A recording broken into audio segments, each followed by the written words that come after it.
2023년 1월 12일 사도행전과 함께하는 하나씩 말씀 묵상 시간입니다. 오늘 우리에게 주시는 말씀은 사도행전 10장입니다.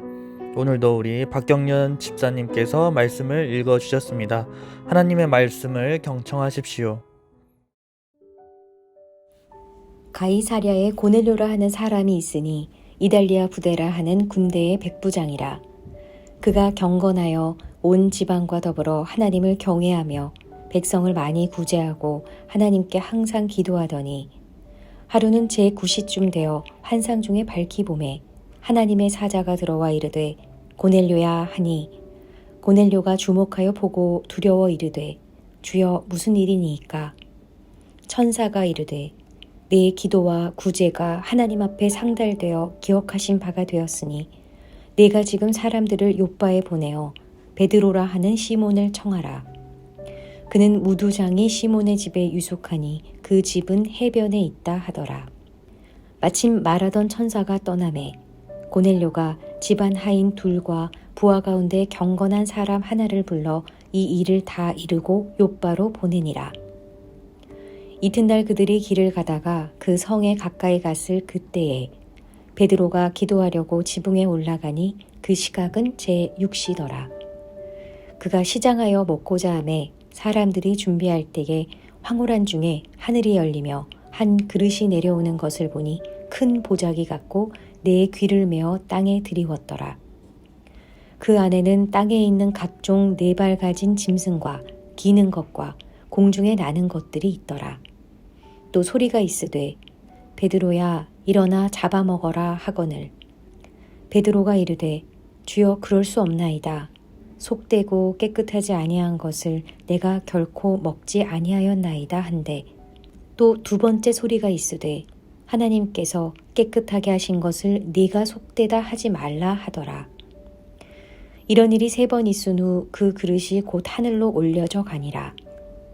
베드로가 본 바 환상이 무슨 뜻인지 속으로 의아해 하더니, 마침 고넬료가 보낸 사람들이 시몬의 집을 찾아 문 밖에 서서 불러 묻되 베드로라 하는 시몬이 여기 유숙하느냐 하거늘. 베드로가 그 환상에 대하여 생각할 때에 성령께서 그에게 말씀하시되 두 사람이 너를 찾으니 일어나 내려가 의심하지 말고 함께 가라. 내가 그들을 보내었느니라 하시니, 베드로가 내려가 그 사람들을 보고 이르되 내가 곧 너희가 찾는 사람인데 너희가 무슨 일로 왔느냐? 그들이 대답하되 백부장 고넬료는 의인이요 하나님을 경외하는 사람이라. 유대 온 족속이 칭찬하더니 그가 거룩한 천사의 지시를 받아 당신을 그 집으로 청하여 말을 들으려 하느니라 한데, 베드로가 불러들여 유숙하게 하니라. 이튿날 일어나 그들과 함께 갈새 욥바에서 온 어떤 형제들도 함께 가니라. 이튿날 가이사랴에 들어가니 고넬료가 그의 친척과 가까운 친구들을 모아 기다리더니, 마침 베드로가 들어올 때에 고넬료가 맞아 발 앞에 엎드려 절하니 베드로가 일으켜 이르되 일어서라 나도 사람이라 하고 더불어 말하며 들어가 여러 사람이 모인 것을 보고 이르되 유대인으로서 이방인과 교제하며 가까이 하는 것이 위법인 줄은 너희도 알거니와 하나님께서 내게 지시하사 아무도 속되다 하거나 깨끗하지 않다 하지 말라 하시기로 부름을 사양하지 아니하고 왔노라. 묻노니 무슨 일로 나를 불렀느냐? 고넬료가 이르되 내가 나흘 전 이맘때까지 내 집에서 제9시 기도를 하는데 갑자기 한 사람이 빛난 옷을 입고 내 앞에 서서 말하되 고넬료야 하나님이 내 기도를 들으시고 내 구제를 기억하셨으니 사람을 욥바에 보내어 베드로라 하는 시몬을 청하라. 그가 바닷가 무두장이 시몬의 집에 유숙하느니라 하시기로 내가 곧 당신에게 사람을 보내었는데 오셨으니 잘하였나이다. 이제 우리는 주께서 당신에게 명하신 모든 것을 듣고자 하여 다 하나님 앞에 있나이다.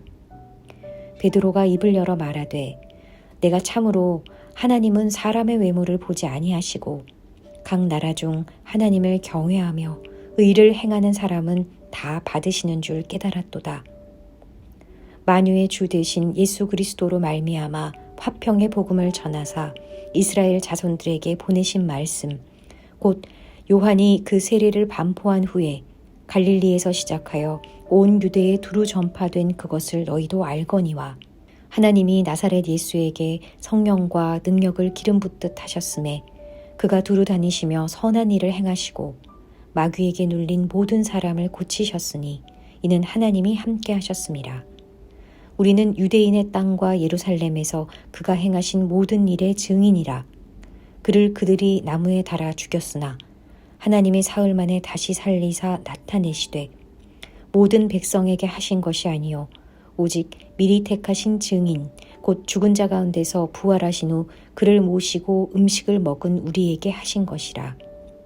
우리에게 명하사 백성에게 전도하되 하나님이 살아있는 자와 죽은 자의 재판장으로 정하신 자가 곧 이 사람인 것을 증언하게 하셨고 그에 대하여 모든 선지자도 증언하되 그를 믿는 사람들이 다 그의 이름을 힘입어 죄사함을 받는다 하였느니라.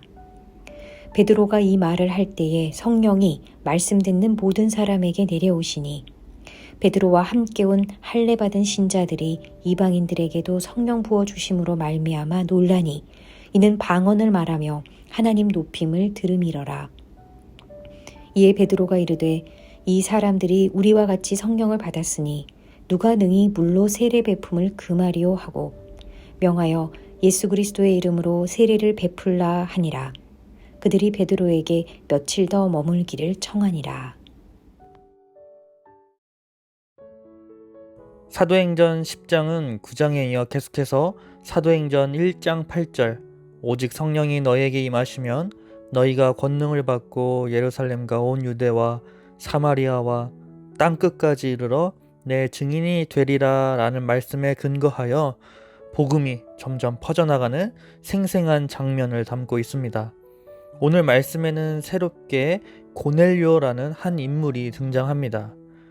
고넬료는 가이사랴라는 도시에 근무 중인 로마 군인 백부장이었습니다. 가이사랴라는 도시는 일개 변방의 도시가 아니라 아주 로마의 핵심 도시였습니다. 팔레스타인 지중해 연안에 위치한 항구 도시로 로마 황제 가이사 아우구스투스의 이름을 본떠 가이사랴라고 불리게 되었습니다. 로마는 이 중동 지역을 최대한 평화롭게 유지하려고 애를 씁니다. 왜냐하면 이 가이사랴 항구를 통해 이집트에서 운송해오는 곡물에 의존했기 때문입니다.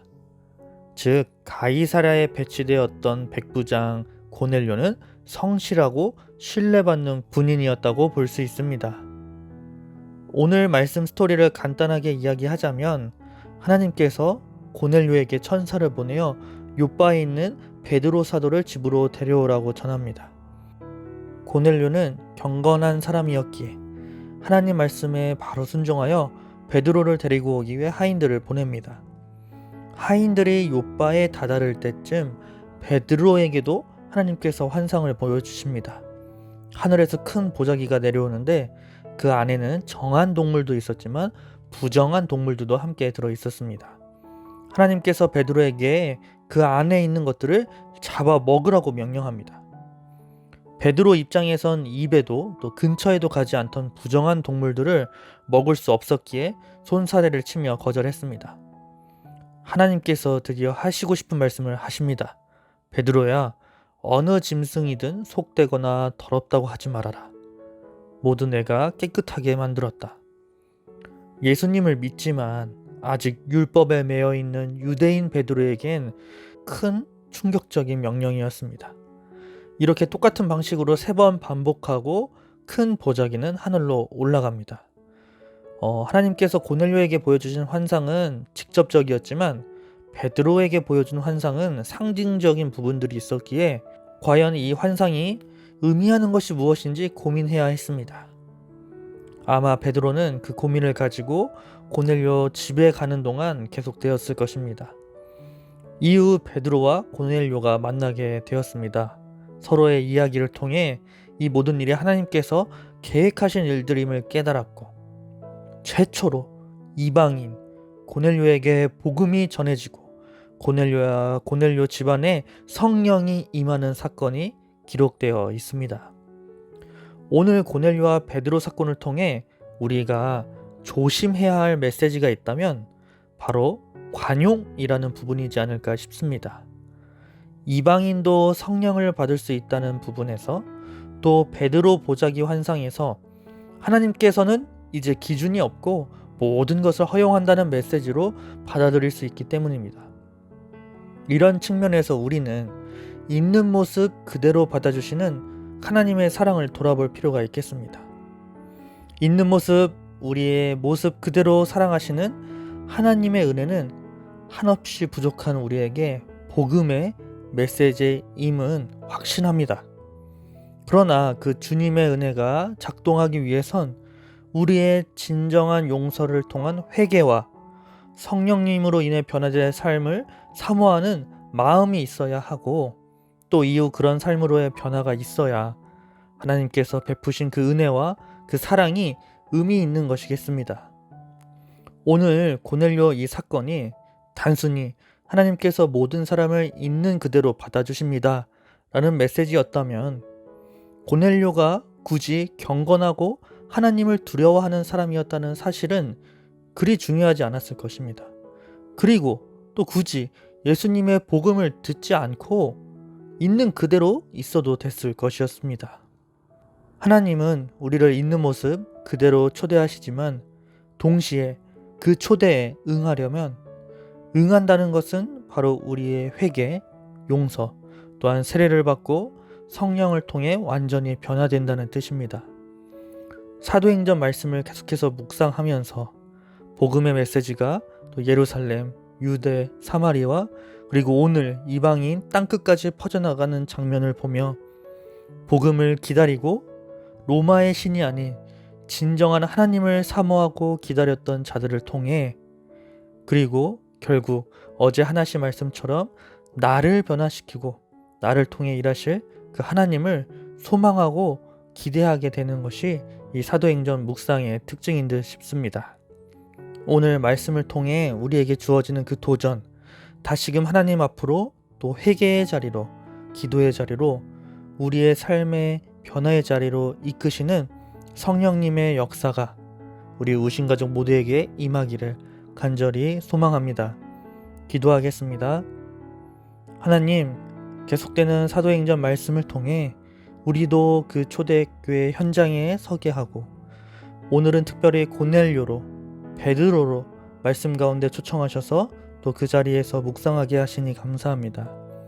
고넬료도 베드로도 둘 다 이방인에게 복음을 전한다는 사건, 성령이 임한다는 사건이 말도 안 되는, 지금까지 믿었던 하나님을 통째로 바꿔야 하는 상황 가운데 임에도 불구하고 순종함으로 그 성령의 역사가 시작되었음을 보게 됩니다. 고넬료 베드로를 선택하신 하나님, 그 하나님의 놀라우신 초대에 순종하고 회개하고 따랐던 두 사람의 마음밭을 우리가 담길 원합니다. 그리고 그렇게 우리도 주님을 사모함으로 있는 모습 그대로 받아주시는 하나님의 사랑이 내 삶에 있는 모습 이대로에서 변화된 삶으로 이끄심을 믿고 나아가길 간절히 소망합니다. 성령의 모습을 닮아가는 사람으로 변화시킬 바로 그 주님을 우리가 사모합니다. 오늘 말씀을 통한 은혜가 우리 가운데, 우리 삶 가운데 임하여 주옵소서. 예수님의 이름으로 기도합니다. 아멘. 계속해서 더 깊은 묵상하실 때 있는 모습 그대로 받아주시는 하나님께 감사함으로 나아가며 이제는 성령으로 변화된 삶으로 이끌어 주옵소서 라고 함께 기도하도록 하겠습니다.